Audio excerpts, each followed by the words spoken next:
أعوذ بالله من الشيطان الرجيم بسم الله الرحمن الرحيم lesson number 756 Surah Al-Ma'idah ayah number 104. وَإِذَا قِيلَ لَهُمْ تَعَالَوْا إِلَى مَا أَنزَلَ اللَّهُ وَإِلَى الرَّسُولِ قَالُوا حَسْبُنَا مَا وَجَدْنَا عَلَيْهِ آبَاءَنَا أَوَلَوْ كَانَ آبَاؤُهُمْ لَا يَعْلَمُونَ شَيْئًا وَلَا يَهْتَدُونَ. اور جب ان سے کہا جاتا ہے کہ آؤ اس قانون کی طرف جو اللہ نے نازل کیا ہے اور آؤ پیغمبر صلی اللہ علیہ وسلم کی طرف، تو وہ جواب دیتے ہیں کہ ہمارے لیے تو بس وہی طریقہ کافی ہے جس پر ہم نے اپنے باپ دادا کو پایا ہے۔ کیا یہ باپ دادا ہی کی تقلید کیے چلے جائیں گے، خواہ وہ کچھ نہ جانتے ہوں اور صحیح راستے کی انہیں خبر ہی نہ ہو؟ اب دیکھیے، جو مشرکین مختلف شرکیہ اعمال میں مبتلا تھے، ان سے جب کہا جاتا تھا کہ تم لوگ اپنے باپ داداؤں کی تقلید چھوڑ دو، تو یہ جو باپ دادا ہیں انہوں نے تو اللہ تعالیٰ کے بارے میں جھوٹی باتیں کہی ہیں، جھوٹ کے اوپر مبنی کام کیا ہے، اور اللہ اور اس کے رسول صلی اللہ علیہ وسلم جو کہتے ہیں اس کے اوپر آؤ، اس پر عمل کرو، تو وہ فوراً بول اٹھتے تھے کہ ہم تو اپنے باپ داداؤں ہی کی تقلید کریں گے۔ تو اس کے جواب میں اللہ سبحانہ و تعالیٰ نے یہ کہا کہ باپ داداؤں کی تقلید ان کے لیے کافی ہوگی، چاہے ان کے وہ باپ دادا حق کو جانتے اور پہچانتے ہی نہ ہوں۔ اس میں ایک چھوٹی سی چیز یہ ہے کہ دیکھیے، جب بھی کوئی نئی ٹیکنالوجی آتی ہے دنیا میں، کوئی نئی ایسی چیز آ، وہ ہوتی ہے، انٹروڈیوس ہوتی ہے، تو بچے جو ہیں فوراً اس کی طرف لپکتے ہیں۔ مثلاً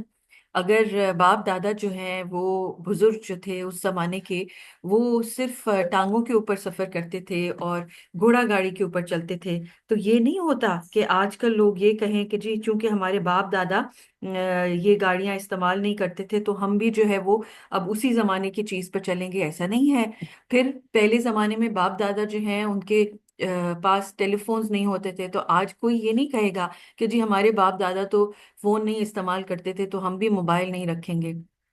یا آج کوئی یہ نہیں کہے گا کہ ہمارے باپ دادا جو تھے، ہمارے بزرگ، ہماری نانیاں دادیاں جو ہیں وہ چونکہ لکڑیوں کے اوپر کھانا بناتی تھی تو آج جو ہے وہ ہم سٹووز اور گیس اوونز نہیں یوز کریں گے۔ ہم دنیاوی معاملات میں تو ہمیشہ نئے سے نئے کی تلاش میں ہوتے ہیں، اور جدت پسندی اور وہ چیز جو کہ ہمیں دنیا میں کامیابی دے، ہم اس کی طرف جاتے ہیں، کام کو آسان کرتے ہیں۔ تو دین کے معاملے میں پھر ہم ایسے دقیانوسی خیالات پہ کیسے اڑ کے بیٹھ سکتے ہیں؟ کیونکہ اب اگر شرک کی بات کی جائے، مشرکین مکہ تو ظاہر ہے اسی وجہ سے اس پہ اڑے ہوئے ہوتے تھے، لیکن آج کل جو ہے وہ لوگ بدعات کے پیچھے بھی، اور بہت سے مسلمان خاندانوں میں یہ جو اندھی تقلید ہے اور بدعت کی مہلک بیماری ہے کہ جس کے اندر فیملی کے اندر کوئی چیز چلتی چلی آ رہی ہے، کوئی دین کے اندر ایسی بات نئی نکالی ہوئی یا ایسی ٹریڈیشنز نئے نکالے ہوئے جن کا کہ دین سے کوئی تعلق نہیں ہے، لیکن ان کو جو ہے وہ چھوڑا نہیں جاتا کہ جی یہ تو ایسے کیسے ہو سکتا ہے، یہ تو ہمارے باپ دادا ایسے کرتے تھے۔ مثلاً یہ کہ آپ یہ دیکھیں،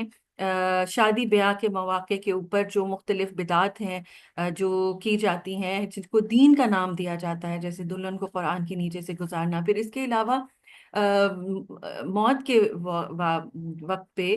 مختلف بدعات ہیں جن کو کہ دین کے اندر شامل کر دیا گیا ہے، جن کا دین سے کوئی تعلق نہیں ہے۔ اللہ تعالیٰ نے، نبی صلی اللہ علیہ وسلم نے اس طرح کی کوئی چیز نہیں کہ صحابہ کرام کی لائف میں ایسی کوئی مثال نہیں ملتی ہے، لیکن لوگوں نے اس کو خود سے جاری کر دیا ہے۔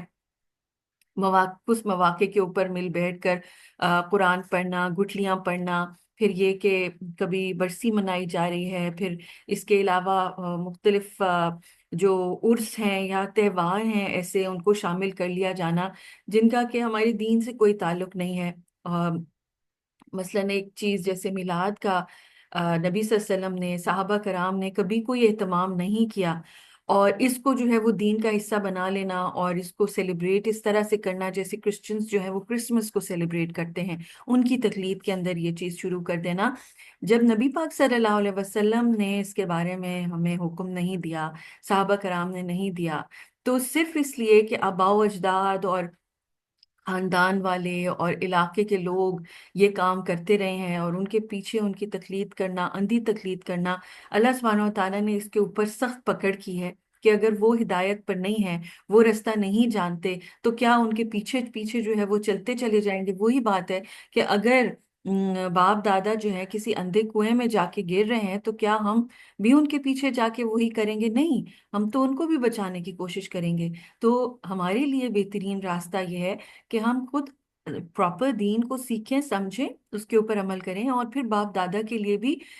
بخشش کی دعا کریں، اللہ تعالیٰ سے ان کے درجات بلند کروانے کی کوشش کریں، کیسے کہ انہوں نے جو نیک، اصل میں نیک کام کیے، جو ایسے جو کام تھے جو اللہ سبحانہ و تعالیٰ کے آگے مقبول کام تھے، جو اللہ تعالیٰ کے ایکسیپٹڈ کام تھے، ان کو آگے پھیلائیں، کریں، اور ان کے لیے ایک صدقہ جاریہ کے طور پر کریں کہ ہم نے ان سے اچھی باتیں جو سیکھی ہیں وہ لے کے چلیں، رادر دین جو لا علمی میں اگر انہوں نے کوئی ایسا کام کیا، ظاہر ہے ہو سکتا ہے کہ انہوں نے اس وقت پراپر طریقے سے یہ چیز نہ پڑھی ہو، ان کو نہ معلوم ہو، تو ان کو ہم یہ بینیفٹ آف دا ڈاؤٹ دے کے ہم ان کے لیے بھی دعائیں خیر کریں، بخشش کی دعا کریں، اور پھر یہ کہ کوشش کریں کہ ہم خود اپنے دین کو پیوریفائی کریں